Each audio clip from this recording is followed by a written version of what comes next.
এই দেখুন তরকারিটা ভালোভাবে ফুটে গেছে। এই পর্যায়ে ভেজে রাখা মাছগুলো আমি অ্যাড করে দেব। আপনারা ভোলা মাছকে এইভাবে ঝাল ঝাল মাখো মাখো রান্না করে খাবেন, খেতে দারুণ লাগে বন্ধুরা। এই দেখুন বন্ধুরা, বড় সাইজের ভোলা মাছ বাজার থেকে কিনে আনা হয়েছে। 5টা ভোলা 1.5 কেজি ওজনের আছে। মাছটা এখন কেটে নেব। এই ভোলা মাছ খুব কম কাঁটাযুক্ত, এটা সমুদ্রের মাছ, খেতে ভীষণ ভালো লাগে। হাতের কাছে পেলে বন্ধুরা অবশ্যই ট্রাই করে দেখবেন, খুবই কম কাঁটা আর খেতে দারুণ টেস্টি। তো এখন আমি মাছটা কেটে নেব। গঙ্গাসাগরের বনেদি রান্না ও পরিবেশ ইউটিউব চ্যানেলে আমি সবাইকে স্বাগত জানালাম। দেখুন বন্ধুরা, সমুদ্রের মাছ হচ্ছে ভোলা মাছ, এটা খেতে বেশ ভালো লাগে, আমি আগেও বলেছিলাম। তো মাছটা পরিষ্কার করে কেটে নিয়েছি। এই মাছগুলোতে ডিম হয়ে গেছে, দেখুন ডিমটাও বেশ ভালো লাগে খেতে। তো এই পর্যায়ে মাছগুলো আমি পরিষ্কার করে কেটে ফুলকাগুলোও বের করে দিয়েছি, জল ঝরিয়ে নিয়েছি। এবার মাছটাতে আমি লবণ হলুদ মাখিয়ে নেব। মাছটাতে হলুদ দিয়ে দিয়েছি, পরিমাণ মতো লবণ মাখিয়ে নেব। যে কোনো মাছ যদি ভালো করে বেশ ঘষে ঘষে লবণ হলুদটা মাখানো যায়, তাহলে মাছটার ভেতরে লবণ ঢুকে যায়, খেতে বেশ ভালো লাগে। এইভাবে ভালো করে ঘষে ঘষে আমি লবণ হলুদটা মাখিয়ে নিচ্ছি। মাছটাতে ভালোভাবে আমি লবণ হলুদ মাখিয়ে নিয়েছি, মাছটা সরিয়ে রাখলাম। এই দেখুন, একটা বড় সাইজের টমেটো আমি ছোট ছোট করে কেটে নিয়েছি, আর একটা বড় সাইজের পেঁয়াজ আমি ছোট ছোট করে কেটে নিয়েছি। আপনারা চাইলে পেঁয়াজটা কোনো গ্রেটারে গ্রেডও করে নিতে পারেন। আর এই দেখুন, আদা কিছুটা পরিমাণ বেটে নিয়েছি, প্রয়োজন মতো আদা এখান থেকে আমি দিয়ে দেব। আর গুঁড়ো মশলাগুলো রান্না করতে করতেই দেখিয়ে দেব। এখন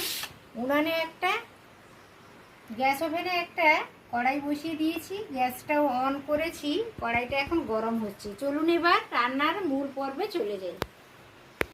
তেলটা বেশ ভালোভাবে গরম হয়ে গেছে, তেল থেকে ধোঁয়া বেরোতে শুরু করেছে।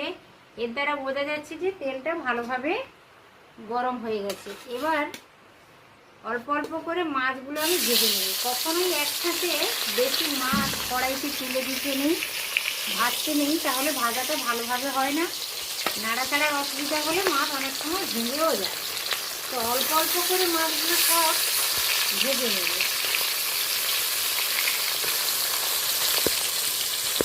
এই দেখুন, ভালো করে নেড়ে চেড়ে মাছগুলো আমি ভেজে নিলাম। বেশ ভালোভাবে ভাজা হয়ে গেছে, ব্রাউন কালার চলে এসেছে। এই পর্যায়ে মাছগুলোকে আমি তুলে নিচ্ছি।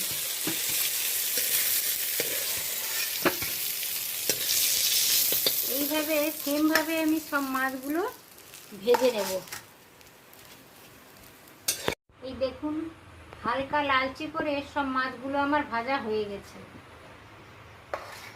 ভোলা মাছ হচ্ছে নরম জাতীয় মাছ, তাই একটু ধৈর্য ধরে সময় নিয়ে ভেজে নিতে হয়।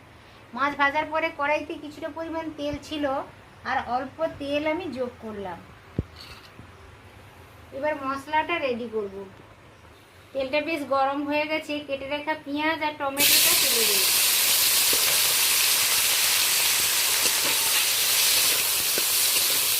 নেড়ে চেড়ে ভালো করে পেঁয়াজ আর টমেটোটাকে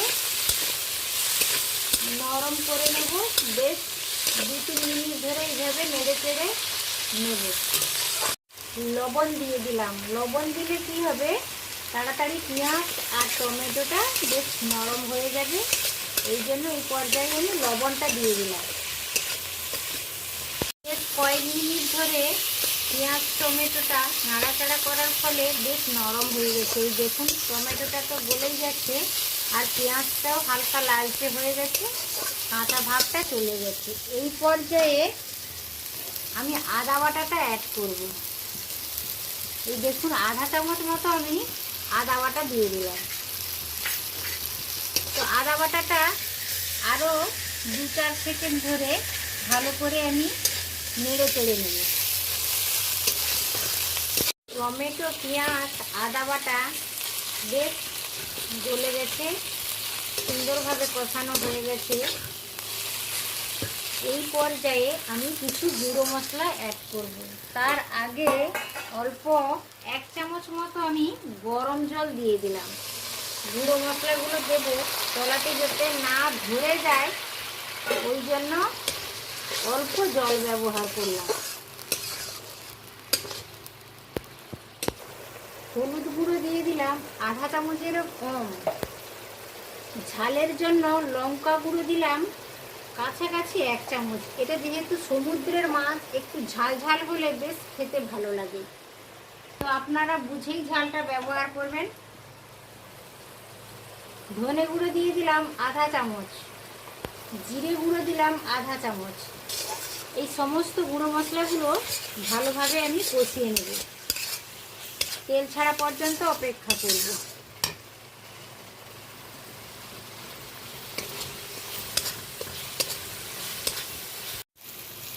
মশলা থেকে হালকা তেলও রিলিজ করতে শুরু করেছে।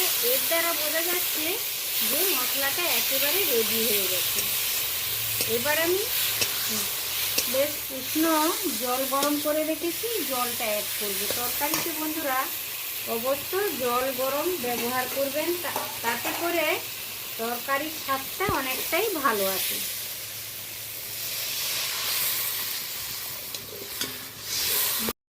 এই দেখুন তরকারিটা ভালোভাবে ফুটে গেছে। এই পর্যায়ে ভেজে রাখা মাছগুলো আমি অ্যাড করে দেব।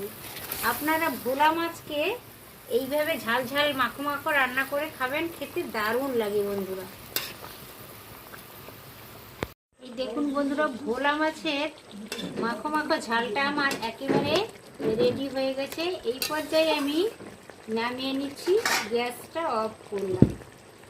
3টা কাঁচা লঙ্কা দিয়ে দিলাম। এটা অপশনাল, আপনারা দিতেও পারেন নাও পারেন, এটা জাস্ট দেখতে ভালো লাগার জন্য দিলাম। বন্ধুরা ভোলা মাছের মাখো মাখো ঝালটা আমার কমপ্লিট হয়ে গেছে। এই দেখুন বেশ দেখতে ভালো লাগছে, দেখতে যেমন ভালো লাগছে খেতেও বেশ সুস্বাদু লাগে। আপনারা এইভাবে ট্রাই করে দেখবেন। আশা করি ভিডিওটা সকলেরই ভালো লেগেছে। ভালো লাগলে অবশ্য ভিডিওতে একটি লাইক দেবেন, পরিচিতদের মধ্যে শেয়ার করবেন, আর ছোট্ট ইউটিউবারের চ্যানেলটিকে সাবস্ক্রাইব করে রেখে দেবেন। আজ তাহলে আসি বন্ধুরা, আবার অন্য কোনো রেসিপি নিয়ে হাজির হয়ে যাব। তত সময় সকলে সুস্থ থাকুন, ভালো থাকুন। এত সময় আমার সাথে থাকার জন্য অজস্র ধন্যবাদ জানালাম আপনাদের। আজকের মতো এখানে ভিডিওটা আমি শেষ করলাম। সবাই সুস্থ থাকুন, ভালো থাকুন। টাটা, নমস্কার।